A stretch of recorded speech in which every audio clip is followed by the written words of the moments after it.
Well, good morning. I need to get this pulled up here on my laptop so I can tell who's here. We are still waiting on a baby. Grandson is on the way, but still in labor. For you who didn't know, they induced our son and his son's wife, our son's wife, and last night, so we're waiting patiently. It is, and I had a water leak. I'm late this morning. I had under my refrigerator, or coming out from behind my refrigerator, so my water dispenser may be leaking. I don't know. Our refrigerator is in there so tight I couldn't just get it rolled. It doesn't have rollers. Big one of those double door deals that doesn't have, for some reason, it does not have a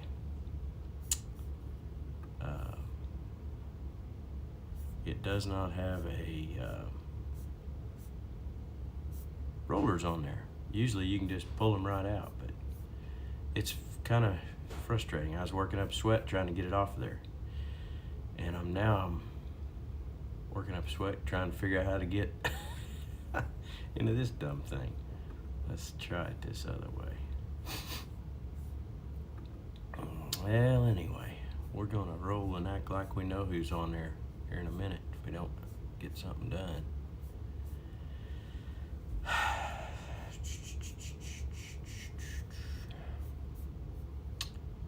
Well, maybe that's me right there.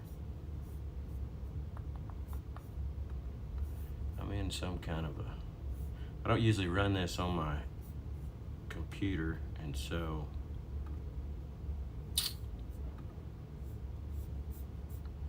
but good morning. It is cold this morning. Actually, it's warmer this morning than it was when I went to bed. It's up to 4 degrees. It was -5 when I went to bed last night. So yeah, that's definitely a different deal. So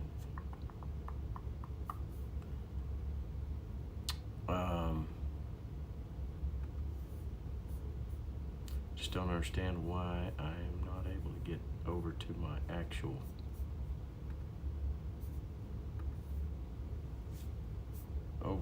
the where this is at. So, gosh dog. Sometimes. Oh, I'm in Business Suite instead of actual Facebook. That's the problem.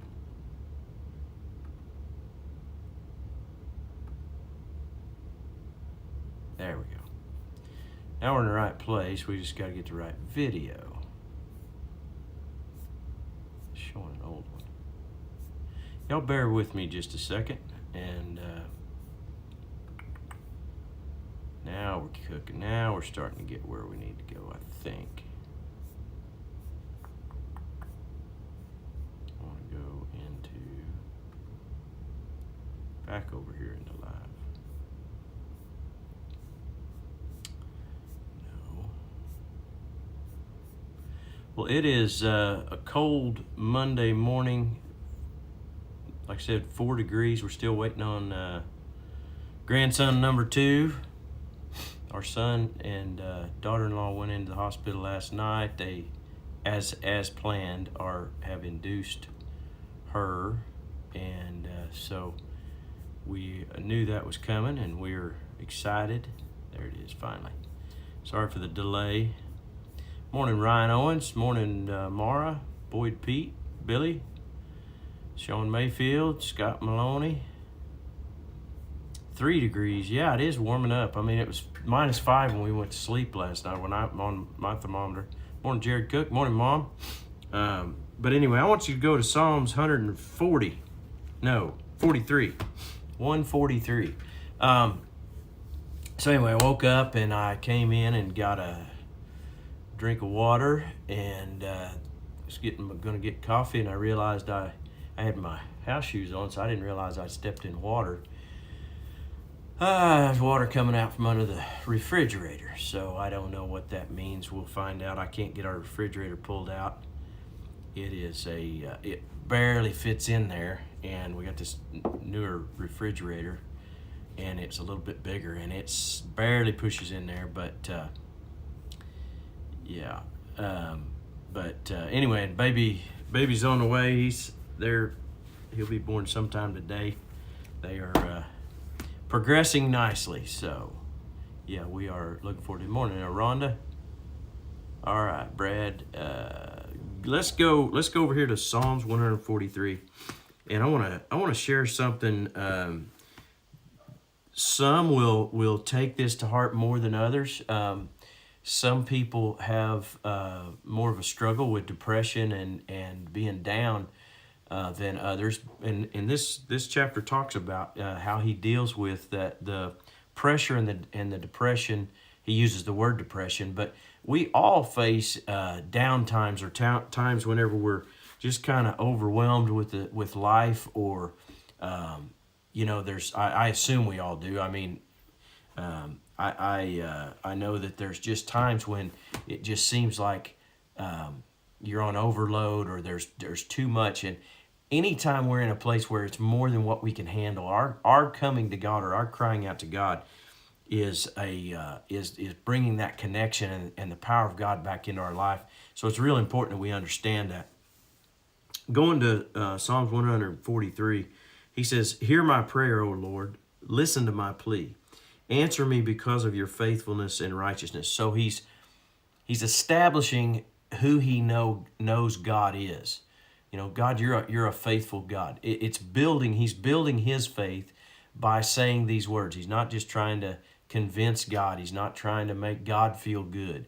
He's establishing with his words who God is to him. And he says, verse 2, "Don't put your servant on trial, for no one is innocent before you." So he's saying, man, forgive me of my sins, or overlook my sin. In verse 3, "My enemy has chased me. He has knocked me to the ground and forces me to live in darkness like those in the grave." So he's establishing what he's feeling, where he's at. God already knows these things, but he penned this so that we could look at it and see. And these Psalms were written as ways to praise, as ways to connect with God. And David had a connection with God like few did in the Old Testament, where he had a relationship that was ongoing. Even though he failed many times, as we all do, but he just kept coming back to God. But he says in verse 4, "I am losing all hope. I'm paralyzed with fear."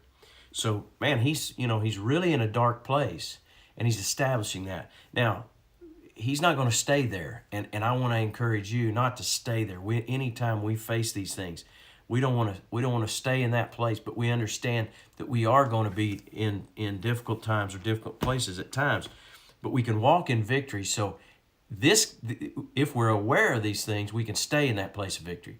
In other words, when they come, we address it. We don't allow it to get us buried in and under these things. He says, "I am losing all hope," verse 4. "I'm paralyzed with fear." And then shifts in verse 5. He says, "I remember the days of old, and I ponder your great works. I think about what you have done." So here's the example of when we begin to lose hope, but when we're paralyzed with fear, here's the way we should respond like David did. And he said, "I remember the days of old." So he shifts to the days of old and the things that God has done. Your great works. So shifting, getting our eyes off of the things that are weighing us down onto God. That's that process. So I love how he demonstrates that. He says, "I lift my hands to you in prayer, and I thirst for you as a parched land thirsts for rain." He says, "Lord, I come to you." He's reaching to God, but he's opening himself up to God. He's worshiping, he's lifting his hands. So I come quickly, or he says, come quickly, Lord, and answer me, for my depression deepens. Do not turn away from me, or I will die. So, didn't leave immediately, but he's showing, this is what I'm going to do. This is how we come out of that. We put our eyes on God, and we begin to declare those great works. We remember, we meditate on and think about the greatness of God and the things that he's done. He says, let me hear your unfailing love each morning, for I am trusting you. See, that is the key right there. He says, every morning. He said, so this wasn't a one-time prayer, we get it fixed thing. This was something, a season, or a maybe been a week, it may have been a few days, it might have been a few months, where he's battling through this. He's got, the enemy has come against him, knocked him down, and holding him in darkness. But he doesn't quit and remain there. He keeps coming back to God. He's losing hope. He's paralyzed with fear, but he comes back to God. He remembers these great days. The depression deepens. Things get tough. The devil doesn't quit immediately whenever we say, we turn to God, or we say, I don't want to do this. I don't want to live this way. I don't want to be in fear. I don't want to be in this place. I want to be, just because we say it one time or a few times even, it's an ongoing thing. We say, we're going to live in that place of remembering the great works and thinking about what he's done, and maintain, so that we break the strongholds of the enemy. We overcome the pressure that the enemy puts on us.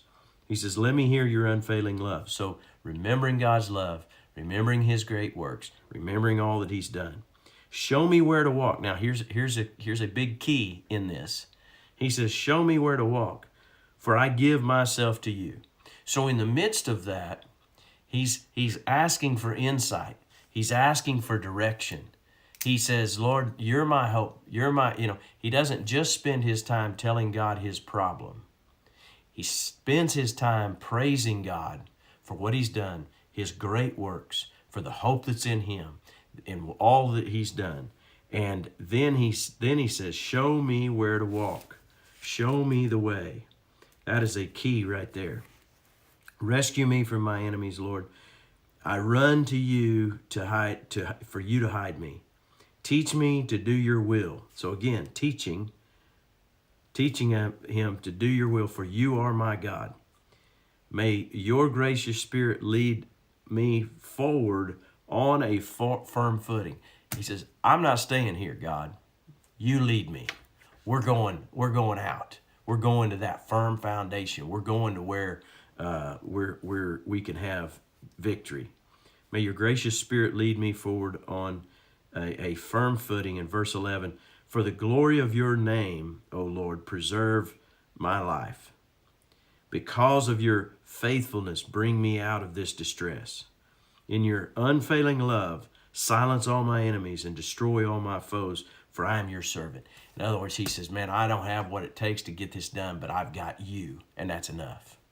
So he goes from declaring what he needs or where he's at, but not remaining there, and through praise, through declaration of who God is, through asking direction and following that, allowing the Spirit of God to lead. I mean, this Psalms 143, the whole thing just takes us through a progression of getting out of a place of depression, a place of darkness, a place of you could apply this same principle to anything that the devil tries to bring against you. Maybe you're eaten up with a temptation, or eaten up with some other type of emotional distress or emotional issue. God wants us to be free and victorious. It's not wrong to be in this place. It's not. Don't let the devil say lower your expectation or your idea of yourself, but he shows us that picture. So put God in the place that he needs to be, on the throne of your heart. Establish that he is your source of strength in life, and give the devil no place. Over in the New Testament, it says, no, don't give the devil a foothold. Once you realize, okay, this is coming from the devil. This isn't from God. So resist. And this is part of how we resist. We resist through praise, through worship. I tell you what, one of the most powerful ways that we walk consistently in the victory that God's given us is through making that choice and that decision that we're going to praise on a regular basis. You're going to keep your eyes on God. And see, that's the way we not only get out of that, but maintain it and walk in that victory, giving God praise. Every time that even the thought comes to take you to take you down. You know, he said there in that verse 3, my enemy has chased me, he's knocked me to the ground, and he forces me to live in darkness like those in the grave. You know, he doesn't have the power to continually do that. There's going to be times he may get a temporary victory, but we win. The victory has been won by Christ, and we walk in that. So apply those things and walk in victory. And anytime the devil comes to chase, to come against you, put him in his place with praise, speaking of God's greatness and the good things that he's done. Well, listen, hopefully this is a blessing to you. You may know someone who needs that and needs that encouragement, but put those words into your mouth, put those practices into your life, and be led by the Spirit of God how to get out and stay out. Focus a lot on those verses 8 and 10. Show me how to walk and teach me to do your will. Lead me by your Holy Spirit. He'll do those things. So as you go out through your day to day, walk in the victory that God's given you and look for those that you can be a blessing to. Go get them for Jesus. Love y'all. Morning, Tiffany. Morning, Drew. Pastor Drew. What's up, man? Scott Keller, good morning. Brad, I think Matt said hi to you. Good to see y'all on here. It's a cold booger. Be careful outside. If you're out in the cold, it doesn't take long at single digits to have some trouble.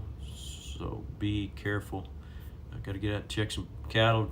Going to check on the grandson. Keep track of that. We'll be posting, I'm sure, as you know, once that happens for once he's here. And so y'all continue to pray for Brittany as her daughter-in-law. So Brittany and Cade, just pray blessing on them as they go through that wonderful childbirthing